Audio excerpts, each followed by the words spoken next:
एक कृष्णलाल लेते ही सारे पाप कर्म जल जाते हैं। महाराज जी तो कह रहे हैं पर उसका सिद्धांत है।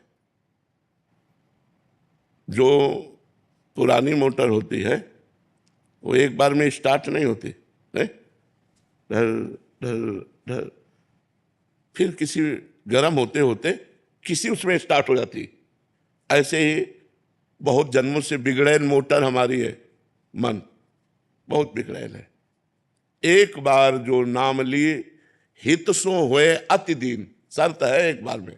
हित माने प्रेम, और अति दीन तृणादपि सुनीचेन, अपने को तृण से भी नीचा मानकर आर्त भाव से जीवी अति दीन होकर भगवान को पुकारा, एक बार में भगवान प्रकट हो जाएंगे, एक बार में भगवान पाप नष्ट कर देंगे। लेकिन शर्त है, एक बार जिन नाम ली हित सो होए अति दीन, ताको संग न छाणही ध्रुव अपनो करनी। वो एक बार जब हम बहुत बार जपेंगे तो कभी न कभी वो एक बार वाला कनेक्शन आ जाएगा, हमारा काम बन जाएगा। एक कृष्ण नाम से सर्व पाप नष्ट हो जाते हैं, लेकिन वो नाम पुकारने की जो पद्धति है वो हमारे अंदर नहीं है। दीन होकर आर्त भाव से एकाग्रता पूर्वक ये जब आ जाएगी तो एक नाम चमत्कार दिखा देगा, भगवान के नाम की महिमा। तो इसीलिए तो हम निरंतर जपते हैं कि हमारे पाप नष्ट हो जाए, हमारा मन पवित्र हो जाए, हमें भगवान की प्राप्ति हो जाए। तो हम बार बार इसलिए जपते हैं कि कभी वो एक बार हमारे हृदय में वो भाव आ जाए जिस भाव से भगवान प्रकट होते हैं, जिस भाव को भगवान सुनते हैं। भाव बिन सुनी पुकारे मैं कभी सुनता नहीं। जो भाव के बिना नाम जप किया जाता है उसका फल मिलेगा कि भाव आएगा, लेकिन भाव से भगवान की प्राप्ति होती है। तो हमारे अंदर तो अभी देह भाव है, भोग भाव है, जगत भाव है, अभी भगवत भाव थोड़ी है। तो भगवत भाव से युक्त होकर प्रेम में डूबकर अति दैन्य भाव आर्त भाव से जब हो तो एक नाम से सारे पाप नष्ट हो जाते हैं। भगवान वृंदावन में वास का कोई सरल उपाय? लाडली जी की कृपा, जिनको वृंदा विपिन है, कृपा तिन्हि की होए, वृंदावन में तमें तो रहन पाए सोए। रोजाना निवेदन कर रहे हैं आप? निवेदन एक अलग चीज होती है बच्चा, और आर्त भाव से रोना एक अलग चीज होता है। हम जब काशी से आए तो वृंदावन में हमारा कोई परिचय तो था नहीं, तो एक संत से मिले तो उनसे कहा अगर हमें 3 दिन वृंदावन रहने को मिल जाए तो हम दर्शन कर लें। बिहारी जी के नाम सुना था, कहाँ है बिहारी जी कुछ पता नहीं। तो उन्होंने एक जगह हमको रखा और जब यहाँ दर्शन किया, रास और कथा सुनी। उस समय बड़े सिद्ध महापुरुष थे मथुरा दास जी, वो भक्तमाल की चर्चा करते थे, बड़े सिद्ध, वाणी से अमृत टपकता उनकी।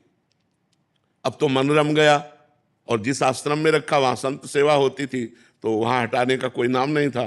तो 2-3 महीने व्यतीत हो गए, लेकिन वहाँ वातावरण जो था वो आश्रम का था, और काशी में घाट में रहते एकांत वातावरण में, तो एकदम मन भागा कि एकांत मिलना चाहिए जिससे हम निरंतर भजन कर सकें। अब वहाँ एकांत तो हमारा कोई परिचय नहीं। तो मदन मोहन का टीला देखा है, इस टीले पे चढ़ करके एकांत में दोपहर के समय खूब रोए भगवान से आर्त भाव से। 1 रुपया पास नहीं, एक व्यक्ति से परिचय नहीं, 1 इंच जगह नहीं, बिल्कुल अकिंचन ऐसे खूब रोए कि भगवान मुझे वृंदावन वास दे दो।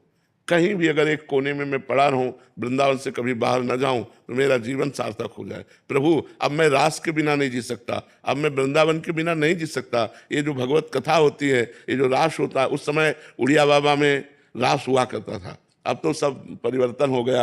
ये स्वामी रासाचार्य श्री राम स्वरूप जी का पंडाल, यहाँ रास होता, पंडाल ही टूट गया। अब तो बड़ा समय आधुनिक आ गया है, जगह जगह बिल्डिंगें, नहीं तो बहुत लता पता सब। रोए बच्चा, जब खूब रोए, घंटों रोए, और रो करके सोचा कि अब चलो काशी चलते हैं पुनः, जैसा हमारा जीवन था। तो जो ही उतरे तो एक छोटी सी इतनी बड़ी लाली गौर वर्ण की हमारा चला पकड़ा, दोपहर का समय था, और बस ऐसे घूमने लगी चारों तरफ, और बोले थी जाएगो बाबा जाएगो। तो हमारी तो कुछ समझ में नहीं आ रहा था, क्योंकि भाव में एकदम उतरे थे, अचला छीना ऐसे चल दिया। जब आगे चले तो हमारे दिमाग में आया ये लाली क्या कह रही थी, जाएगो बाबा। हम ऊपर सोच के आए कि काशी जाना है, ये क्या, ये लाली क्यों। तब लगा यार श्री जी तो नहीं थी, क्योंकि वृंदावन लौट के आए, हमें लगा कि किसी गोस्वामी की कन्या होगी। तो लौट के आए, वहाँ आसपास पूछा तो बोले यहाँ तो बाबा जी रहते हैं सब, मदन मोहन जी के नीचे, यहाँ तो बाबा जी रहते, यहाँ तो कोई कन्या है नहीं, लड़की है नहीं। बस हमारी समझ में आ गया कि हमारी लाडली जू हमारे छोर को पकड़ लिया। जिस आश्रम में हम रहते थे उस आश्रम में गए तो पहले से एक संत खड़े थे। उन्होंने कहा बाबा एक महेशानंद गिरी जी संत हैं, आप उनको नहीं जानते, उन्होंने आपको देखा है। वो आपसे मिलना चाहते। उनका क्यों, जब जानते नहीं तो क्यों मिलना? बोले हमें पता नहीं, लेकिन आपको बुलाया है। हम गए, बोले वहाँ जहाँ आप रह रहे हो वहाँ अनुकूल आपके नहीं होगा, ये कमरा है एकांत में, आप यहाँ रह लीजिए। आप क्या व्यवस्था लाडली जी की, और आज देख लो सब व्यवस्था उन्हीं की।